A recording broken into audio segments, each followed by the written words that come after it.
ವಿಜೃಂಭಿಸಿದ ಹೌದು ಅಂತ ಒಪ್ಪಿಕೊಳ್ತೇನೆ. ಕೇಳು ಕರ್ಣ, ನೀನು ಕುರುಕ್ಷೇತ್ರ ರಣಾಂಗಣದಲ್ಲಿ ಮಾತ್ರ ಕಾಣಿಸಿಕೊಂಡವ.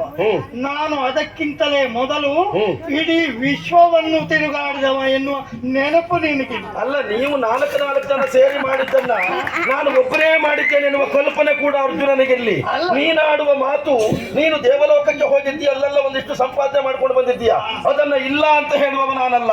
ನಿನ್ನ ಎಷ್ಟು ಸಂಪಾದನೆ ಉಂಟು ನಿರ್ಣಯಿಸುವುದಕ್ಕೆ ಇವತ್ತಿನ ರಣಕ್ಷೇತ್ರ. ಎಲ್ಲೆಲ್ಲ ಎಷ್ಟು ಸಂಪಾದನೆ ಮಾಡ್ತೀಯ ಎನ್ನುವುದಕ್ಕೆ ಮಾಡಿದ ಸಂಪಾದನೆ ಕನ್ನಡ ಮುಂದೆ ಎಷ್ಟು ನಡೀತದೆ ಎನ್ನುವುದನ್ನು ತಿಳ್ಕೊಳ್ಬೇಕು. ಎಲ್ಲ ನಾನು ಅವತ್ತು ಗೋಗ್ರಹಣದಲ್ಲಿ ಕಂಡಿದ್ದೇನೆ. ನಿನ್ನ ಬಲಿವಾರ ಬೇಡ. ಗೋಗ್ರಹಣ